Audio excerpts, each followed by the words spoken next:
You get your torch ready to cut, and all of a sudden, lights out. You run out of acetylene or oxygen, and you can't do nothing because it's Saturday or Sunday, and the welding supply is closed.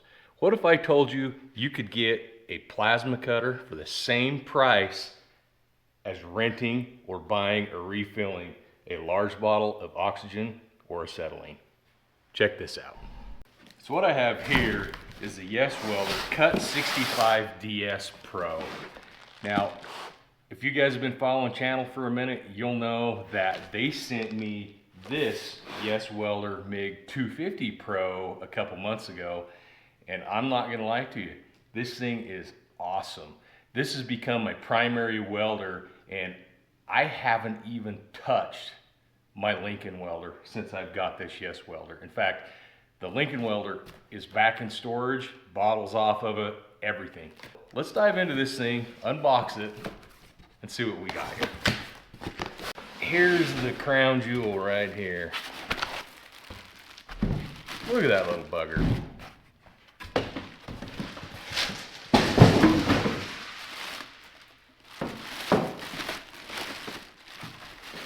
This thing is super light. This thing can't weigh more than about 12 pounds. Check that out. Let's get everything spread out here. Let's do a deep dive, see what we got. So we obviously have the actual machine itself, ground clamp with quick disconnect, the 220 cord, and you have the 220 110 adapter cord. Yeah, this thing will run on 110 or 220, and then obviously the cutting torch. Now, one thing I like about these torches, just kind of first glance, is they actually pivot. Look at that, the cord actually pivots, and it gives you just a little bit of more comfort, I guess. The cord doesn't bind right there, and it does the same thing on the machine side. It doesn't seem like a lot, but man, I could see how that could be pretty nice. You're not putting a lot of strain on the torch end or the cord end.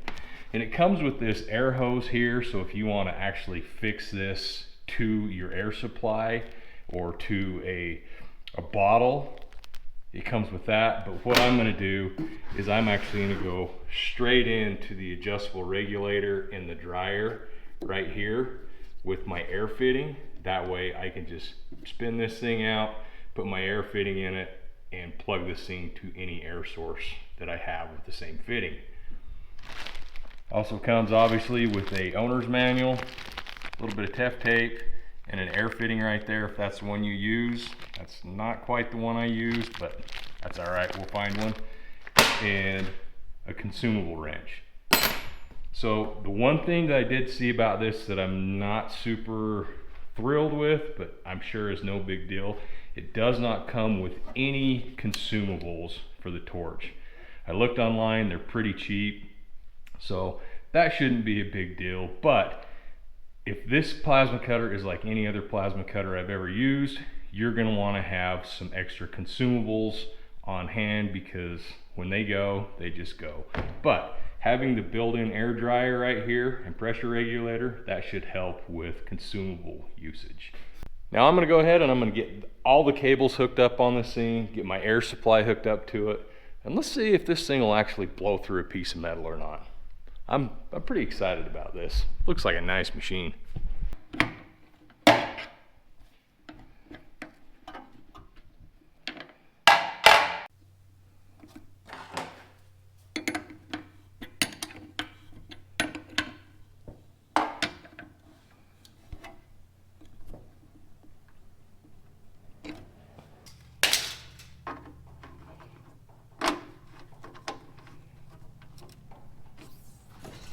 So when you go to plug the torch in, pretty much only go in one way. They've got this little keyway right here. Fits in the bottom of the machine. Makes it pretty simple. Like so.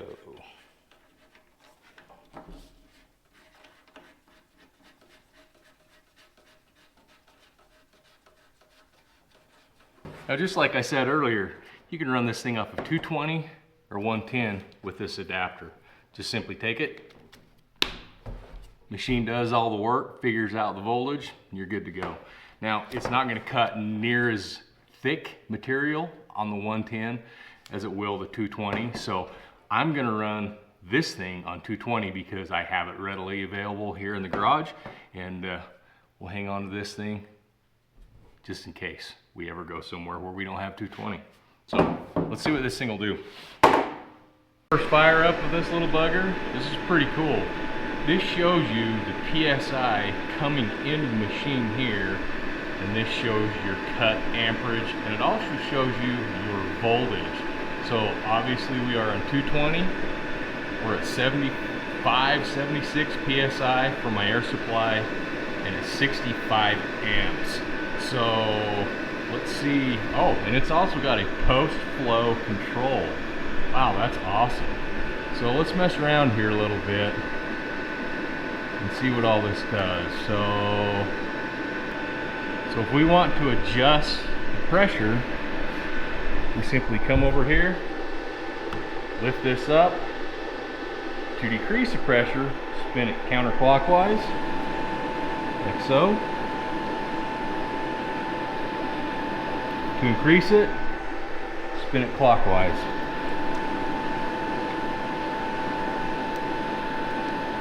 That's pretty awesome. And then simple to just adjust your voltage or your amperage.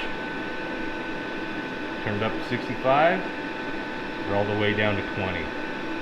So let's check post flow here. So 5 seconds, 6 seconds.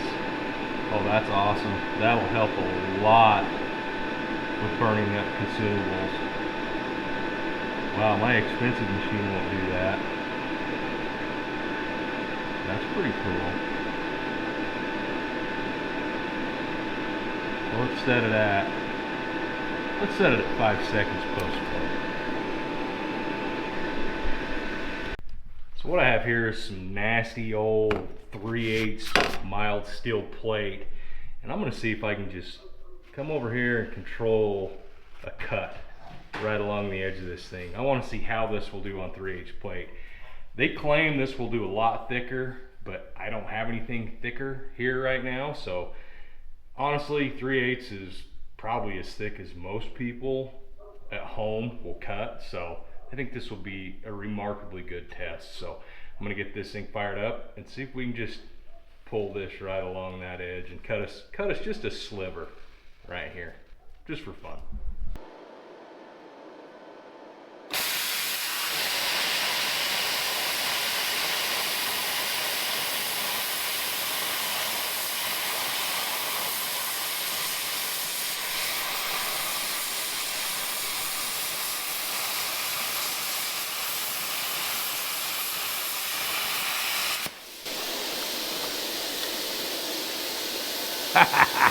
Wow. That's pretty dang impressive if you ask me. And we've still got more juice left in that thing. That was only at 50 amps. Now, a little bit of slag right there. I probably could have bumped the air pressure up to help blow that past, give me just a little cleaner cut. But that's impressive. I mean, 3/8 plate. Still hot, by the way. Yikes. Let's see what this thing will do on some thinner material, see if we can get fancy with it with the guide on it. All right, we're gonna cut this thinner box tubing. I think this is 1/8 inch wall. I'll dial it down to about 30 amps. I'm gonna leave the pressure up just a little bit. So I'm gonna throw the guide on the end of the torch so you can actually rest it on the material and walk it around. Let's see what that does.